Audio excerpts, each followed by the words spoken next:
Hi everyone. If you're like me, you are at the tail end of your master's degree in counseling, and now it's time to take the dreaded CPCE or NCE exam.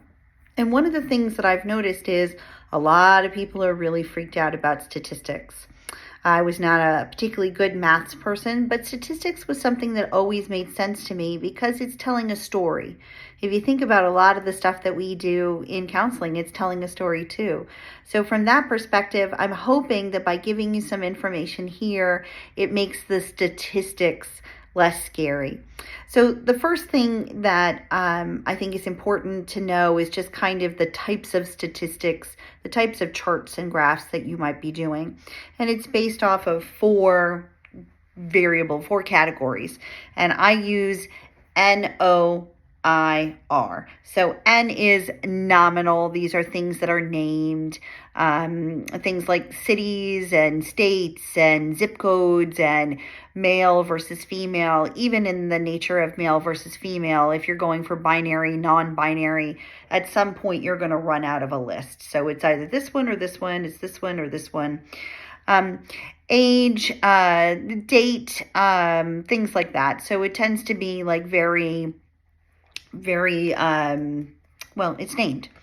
And then ordinal is just order. And a lot of the Likert scale is used for that. It is ironic because the Likert scale is a qualitative tool because they're asking questions, but they want to be able to put it in a quantitative number way.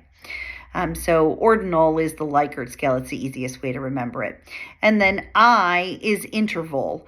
An interval is usually something that is continual. So like temperature and time are two of the ones that are usually thought of with I. And then R is ratio. And the two most obvious things for ratio are percentiles and percentages. The reason I like to do NOIR is the NO is the qualitative side for the most part, and NIR is the quantitative side. So that's just something to know for that. I found a couple of different acronyms. I've seen Rhino, and I understand why people use Rhino because the RI is more important than the NO, but NOIR just happened to fit for me better and for my students as well. The other thing that people get concerned about, I've never seen a question on this, but it's important to understand it, is the hypothesis and the null hypothesis. So the hypothesis is all counseling students are geniuses, and the null hypothesis is all graduate students are graduate students. So the idea is you have some aspect of a problem statement, what you're trying to solve for, and that's the hypothesis and the null hypothesis. And then sampling. So most of the time when you see somebody talking about sampling, they're going to talk about one of two things. They're going to say simple random sampling, which is also known as strictly random sampling or stratified sampling. So if they're trying to do something to the sampling, if it's just every nth file, every ninth file, that's a pretty simple random sampling.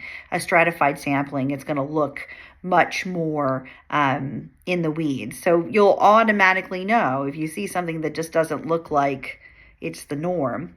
And then people see different types of tests, a t-test and a z-test or a z-test, and they're like, oh God, maths. But in actuality, you don't really need to know much about maths in order to understand what a t-test and a z-test is, because they're usually normal distribution. And normal distribution means that you have that bell curve, and your mean, median, and mode are all either exactly the same or very nearly the same. So anything that has a fancy name to it, the Wilcoxon, the Kruskal, the Mann-Whitney, anything along those lines is going to be a positive or a negative skew. If you see t-test or z-test or ANOVA or things like that, chances are they're going to be pretty close to whatever is the normal bell curve, which has no skew to it. The Mann-Whitney U and the Kruskal and all of those other ones, they tend to be positive or negative skew or have multiple bimodal or multimodal things. But a z-test and a t-test tend to be bell curve. So although it can be really scary to see those, just think about it. If you've got a double-barreled name or a triple-barreled name, that's fancy, that's different. Positive skew, negative skew. If it's a t-test or a z-test, it's a normal bell curve. So hopefully that helps. One of the other things that people see and panic a little bit is the p-value and the statistical significance of the p-value. And again, this is just saying that it is significantly significant or not, statistically significant or not. So the reason why they do a p-value of 0.05, it means that they have a 95% confidence. So you don't really want something that's less than that. So p-value, if the Dr. Pam says, if the p is low, then the null must go. And all that means is if the p is low, you were right about your idea. So your hypothesis was correct, which means your null hypothesis wasn't correct. So although that can be really scary, if the p is low, then the null must go, because it sounds like you're talking in another language, it doesn't have to be scary. And the same thing with a confidence interval. I mean, you're looking for something that says that it's statistically significant. And then SEM, your standard error of measurement, your standard error of difference. Obviously, if you're starting to get into big numbers there, you don't want big numbers because you're hoping to find something statistically significant. So those are the pretty normal things.